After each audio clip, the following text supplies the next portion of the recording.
am a boy, 18, and I really need guidance from someone. I was just kicked out of my own house. I have never had a flawless family to begin with. My parents waited 4 years to become parents before they became pregnant with me. People have told me that my mom's pregnancy was a miracle because they had given up on them after many years of trying.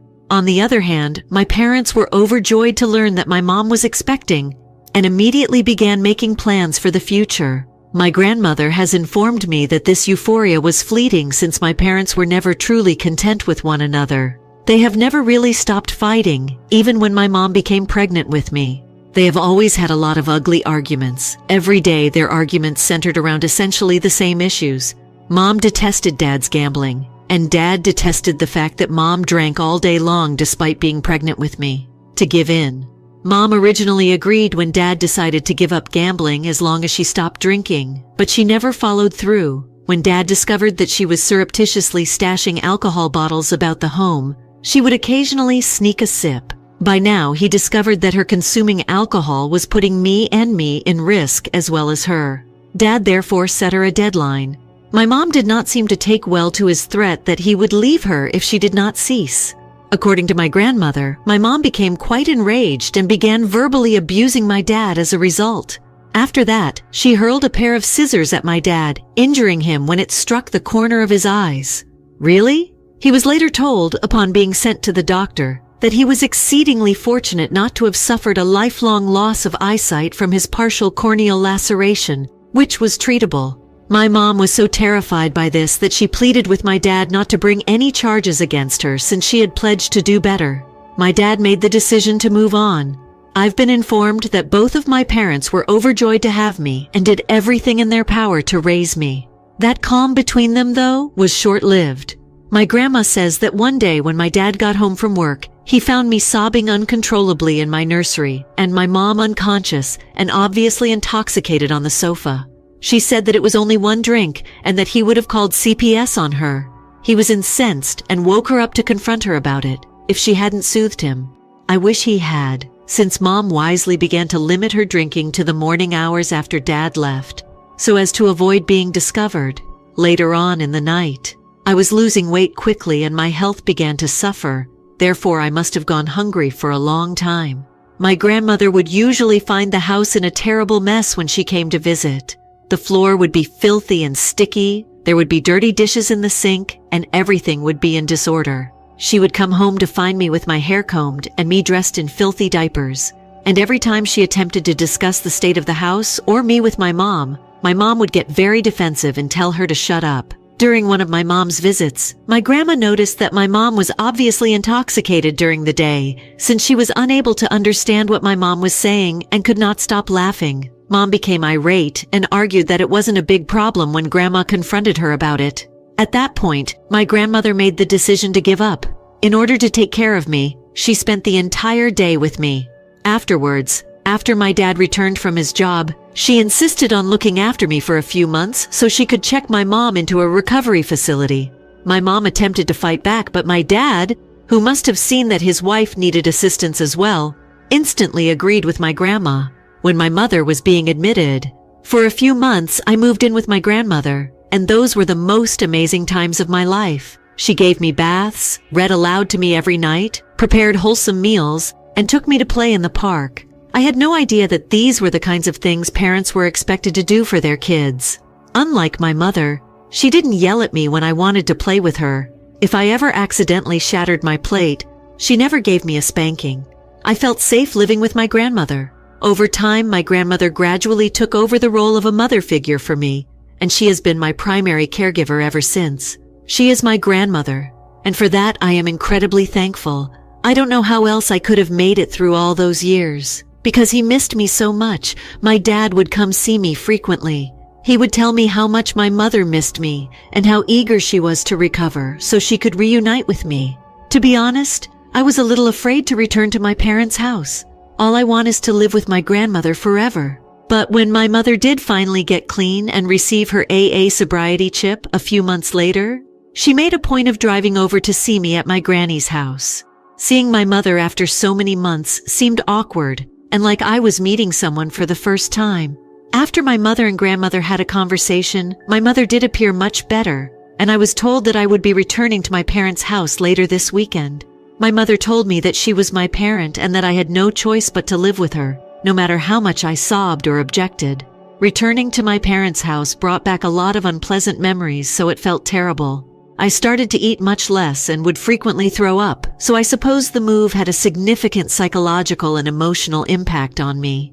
I was diagnosed with ADHD when I was just 5 years old, and my parents did everything they could to support me. In order for us to all get past our pasts and heal, they even took me to family counseling. My mother stopped drinking and my parents stopped fighting, and I gradually began to feel better as I settled down. I started to trust her because she made an effort to be a more involved parent. Dad wanted to spend more time with us, so much so that he reduced his working hours. But one afternoon, when my dad and I got home from school and discovered my mother was having an affair with him, things took a terrible turn. We happened to walk in on them committing the dirty act because she dared to bring her fair partner into our home. My dad went mute for a few minutes, and I was completely traumatized. His entire face flushed, embarrassing him, while my mother and her pal, who is fair-skinned, scrambled to hide. As he faced my mother and her fair lover, he urged me to go upstairs and they fled the house in terror. I could hear my parents fighting at each other, and my mother, ever the narcissist, accused him of being the reason she had been having an affair, claiming that this other guy made her feel like a regular person and that she was under too much pressure to be flawless. She confided in my father that she felt that because of her prior transgressions, he was constantly let down by her, regardless of what she accomplished. She was a coward, my dad yelled back, and he was done with her. He insisted that she vacate the premises right away. At this point, my mother began pleading with him to stop being so harsh and to stop doing that to his son's mother. He informed him that the other man was meaningless and that they should work on their marriage for my benefit. That evening, my parents were still screaming at each other when my grandma arrived to fetch me up. She did say a few words to my mother, but for the following 2 weeks, she remained largely silent. My parents stayed at home to straighten things out, so I stayed with my grandmother. Every day, my mother would phone and seem as though she was really worried about me. By now, I had come to understand that her only concern was herself. I'm not sure if my dad ultimately chose to stay with my mom under the condition that they begin attending marriage counseling because he truly, truly loves her, or if it was just because he was too accustomed to their chaotic relationship. But even with my father's choice, I was never the same person when it came to my mother. I felt as though I had no more regard for her after discovering her with the other man, as if our family situation could not possibly be worse. After this occurrence, my dad was diagnosed with stomach cancer 3 months later. One day at work, he had terrible cramps in his stomach that left him unconscious. It was later found that he was rapidly losing health and required emergency treatment when he was brought to the hospital. In an attempt to combat the disease, my dad had to take time off work, which resulted in long days of chemotherapeutic bed rest. Even my grandmother was eager to provide a hand, and he had some money saved up. However, this did not sit well with my mother. She would always be whining about how expensive and taxing these medical procedures and therapies were. That gave her hope to at least get a part-time work, and reassured her that once he recovered, he would return to his job and support her as usual. Mom eventually ran out of options and began working as a waiter at a nearby restaurant. My dad's treatment at the hospital required my grandma to take him there and back, so she worked long shifts and would often stay out until late at night. We were greatly assisted by our neighbor, who had a daughter of the same age, offering to drive me to school every day. That's how Shirley and I became friends. We grew up together, so she and I have been friends for a very long time. Since my parents were not very covert about their yelling matches, many neighbors were aware of my family history, including Shirley's parents. Thus, as Shirley and I grew closer, they began extending lunch and dinner invitations to me as well. Neither my dad nor I noticed anything wrong with this, but my mother would always chastise me for staying at their house too much. She would tell me that I was just a broken toy to them and that they just considered me as a charity case. Perhaps this is true in retrospect, but the more time I spent with them, the more I saw how they treated me like one of their own. To be exact, Shirley's mother would always make sure to bake me an apple pie on the weekends after learning that I enjoyed them. I learned to play basketball from Shirley's dad, and we would often practice in front of their garage on evenings. Over time, they kind of grew to be like a second family to me. Therefore, when Shirley and I started dating, nobody was shocked. In the end, Shirley changed my life for the better. And even with my bizarre family background, I am thankful to this day that she is still my girlfriend. Unfortunately, my mother has never truly warmed up to Shirley or her family, but they have always treated me with respect and affection, despite her distaste. After battling illness for a year, my dad's physicians told him that the chemotherapy was no longer working and that his time left was limited. We were all devastated by this news, and I wept for him many nights. I had a hard time processing my grief as a child because I just did not comprehend why I would be losing the only parent who truly loved me. As much as possible, my dad spent his final months with me, my mother, and my grandmother. No matter how much trouble I gave him, one morning he simply stopped waking up, and I knew then that something was amiss. I rushed to inform my mother, who promptly dialed 911. The anguish I felt upon hearing the paramedics say he was dead is beyond words. The fact that he had died quietly while sleeping was the only consolation we could find. I started crying and shouting in anguish, so I wouldn't let them carry my dad's body away until my mom really physically restrained me. I didn't really settle down till my granny got here. I couldn't fathom the sorrow she was experiencing at that very time. There were no problems at all throughout the funeral. The major plot surprise, though, was when Dad's attorney showed up to read his will. That's when I found out that my father had left me his whole estate, including his home. Incredibly, my mother even requested to see the legal documents from the attorney. I suppose my father was aware of her nature and desired for me to inherit his home and any remaining funds from the chemotherapy, enabling me to get a respectable start in life. Mom took offense at this and repeatedly asked the attorney if she could take this to court, arguing that the house should have been hers by default since she was his wife. Nonetheless, my dad's will had been altered well in advance of his chemotherapy, so she had no solid foundation to stand on, and he was in good mental health. When my mother inquired about my plans for the house, I said that I wanted to remain there. She explained to me how we may sell the house and relocate to a better area. But all I had was this house, and I had recently lost my dad. That made me think of him, so I declined. She kept living at the house because, well, it wasn't like she had an option. She did appear really disappointed, but at the time I didn't give it much thought. But my mother told me not even 2 months later that she had met someone and she wanted me to finally meet him. Imagine my amazement, therefore, when I entered the restaurant and she introduced me to none other than Andrew, the same guy my dad and I had discovered her having a sexual relationship with years prior. The man reached out to meet me, and I instantly retreated in horror and disgust. When I questioned my mother whether this was the same guy, she seemed shocked and asked me to take a seat so she could give me more details. I was so angry at my mom for ever believing I would ever want to meet this guy that I refused to even acknowledge him or shake his hand. My mother started to explain that Andrew was only an old friend who helped her feel better after her father passed away, and that they had reconnected after all these years. Her statements gave me the impression that she was lying to me for some reason. I felt even more uneasy because they continued kissing and appeared to be very comfortable with one another. I began to recall all those evenings. When my dad was still alive, she returned home late at night and pretended to be working overtime, even though it would have been perfectly okay for her to meet up with this guy behind our backs. I ignored Andrew every time he tried to strike up a conversation with me that night. Later, I was told how disrespectful it was by my mom, who was furious with me for treating her man so. She even informed me, if I recall correctly, that this was the reason she was considering getting married to Andrew in the upcoming months, so that maybe I would have an encouraging role model in my life. When I heard this, I became furious and told her that I would never want him in my life. If they were to get married, she would have to move out of my house, because I would much rather live alone than with a man who would have dared to have an affair with her when my father was still living. I had no real choice in this matter because my mom threatened to sue me, saying that I was still underage and that she was my parents. Regretfully, she was accurate and faithful to her promise. Andrew and she were shortly married, and he moved into our home right away. He made it a point to tell me he was the man of the home every day after he moved in. I had images of me and my dad in our living room, and he detested it. I thus learned that he had removed those photos and stored them in the basement the day I returned from school. He informed me that he and my mother needed to start over when I aggressively confronted him.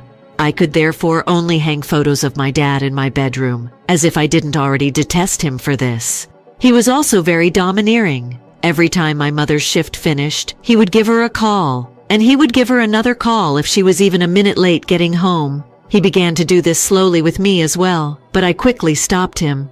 I told him I was going to stay out as long as I pleased, and that he was in no way my father.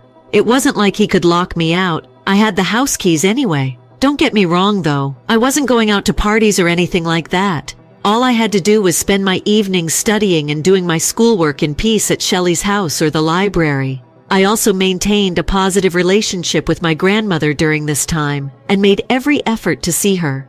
We would just sit and talk about the good old days or watch an old black and white movie. Even though I didn't have big expectations for her, my mom didn't even make an effort to attend my high school graduation.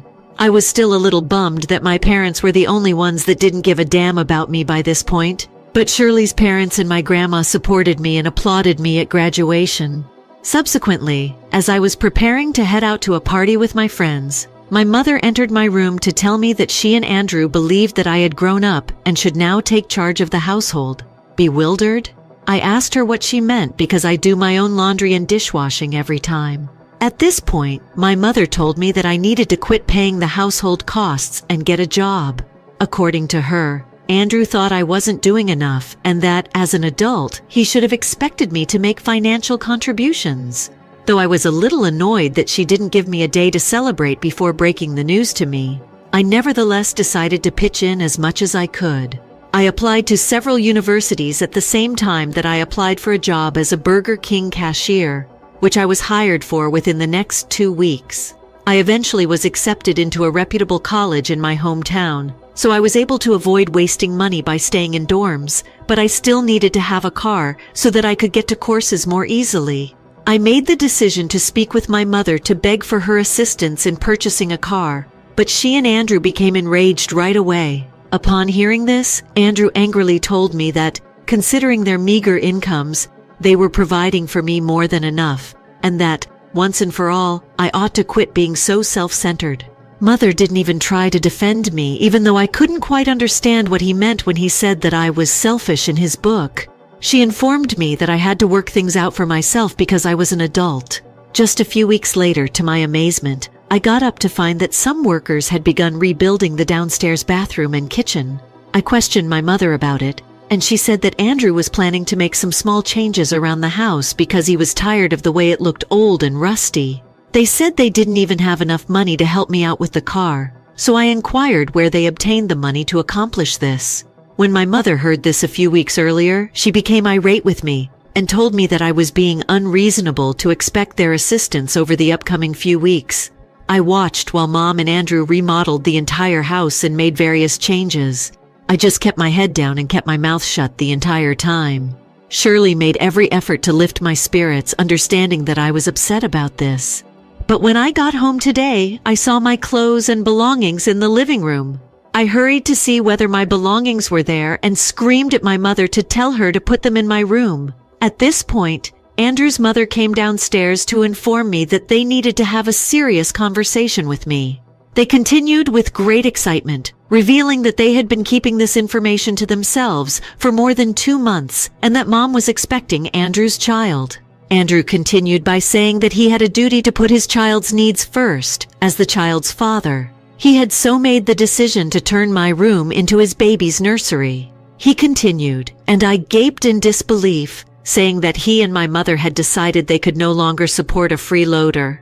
Therefore, it was time for me to move out and live on my own. Mom agreed, nodding, and said I could move in with Grandma until I could afford a place of my own. Tears were starting to form in my eyes. I felt so unwelcome at that point that I didn't even try to argue with them. To spend the night at my grandma's house, I took all of my critical paperwork and called an Uber. She despises my mother much more now that she is as astute as I am. I wanted to get some legal advice first, but she wanted to go straight back and confront my parents. I recently turned 18, and I feel I should be the rightful owner of the house. Will it be difficult for me to get my mother and Andrew off the property? Will I need to speak with a lawyer about this? First update. Alright guys, I appreciate all of your advice. After reading every comment, I made the decision to follow the advice of the majority of you.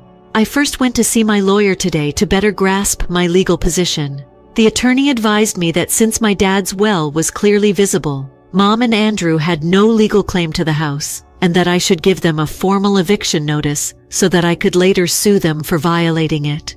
I went to my house with my grandmother after this. I didn't even bother to ring the doorbell because I had the keys to my apartment. Fortunately, nobody was home. Thankfully, Shirley's father agreed to assist me change the locks on the back door and the main entrance when I called him. The locks had been changed by the time Shirley and Andrew got home. My grandmother and I met them on the porch outside, and I wouldn't let them inside. Although my 5'5" grandma was not in the slightest bit afraid of Andrew, he was outraged to see me standing there.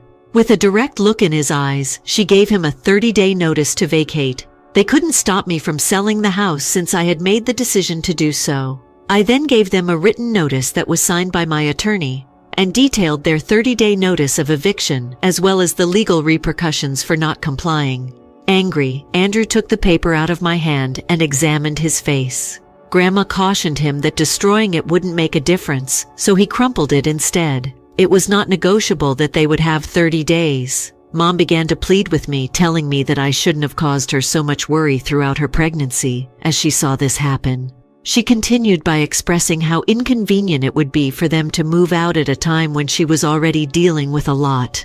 I started screaming at her for being such a terrible mother to me for all these years because I was so angry at her for never standing up for me. I reminded her that when she would be drunk and pass out, she would just leave me on my own. I advised her to stop living at my house and get a home of her own as an adult. She began pleading even harder after hearing this, but I told her that she and her squandering spouse were done living off of me and my home. Andrew tried to ignore me and enter the house, looking scared, but soon learned that the locks had been changed and his keys were no longer functional. He continued to yell at me, but I told him that since he was in fact trespassing on my land, I would report him to the police. Right now, it was wonderful to watch him appear angry and helpless. I warned them both that this was just the beginning for their new kid and all of their problems. I warned them that if they didn't listen to me, I would not only sue them, but also make sure that everything would go out of their bank account so that I could finally sell the house and get the money back. I assured them that I had nothing to lose and that my grandmother and I would be staying with them for the next 30 days to make sure they were packed and moving out. I was not having it when Andrew and Mom tried to argue back, evidently not expecting this. I told them they could go to a motel if they didn't like what I was saying, and that I would carry all of their belongings out to the porch for them to pick up. After all, I was the owner, and they were only guests. Their expressions changed to a mixture of desperation and wrath the following morning, but they realized that I was finished with their nonsense. It was time for them to respect that this was my house, and these were my rules. Second update. Whoa. When I awoke this morning, my TikTok post was there. Since I live in a small town, there's a good potential that my friends or neighbors will recognize me if they see the video I posted, or the post that's been making the rounds. To answer your questions, I'm providing my mom and Andrew a 30-day legal notice because according to my lawyer, doing so will make sure they have no legal basis to suit me in the event that we ever go to court. I want to be fair to those who are inquiring about the amount of money my stepdad spent on the house renovation. I'm willing to pay him back for the remodeling expenses when I sell the house, as long as he can give accurate invoices that my attorney can validate. For those who are wondering, the reason my mom, grandma, and I are remaining here with Andrew is that I don't want them to be able to unjustly claim any portion of this land since they don't pay me rent. I am the home's owner, and I will not be leaving my land. They cannot even say that they leave here without a key because I have refused to give them a key to my doors. My non-nonsense grandmother wants to be present to make sure these leeches leave the area as quickly as possible. Update 3. I haven't sent him an update in a while. As some of you may have anticipated, my stepdad and mother tried to do pranks and wouldn't give up. As soon as their 30-day legal notice was up, but because I'm more intelligent than they are, I moved everything they needed on the porch and wouldn't let them back in the next time they came for my mom's ultrasound. When they returned, they attempted to phone the police to report me, but the cops were powerless to assist. I explained that my stepdad and mother didn't even have a key to the house, and I collectedly presented them documentation proving I was the rightful owner. When the police saw this, they told them that if they wanted to dispute my allegation, they had to go to court. Andrew proceeded to approach me angrily and called out to me, but one of the cops gave him a warning to stop or else he would be taken into custody.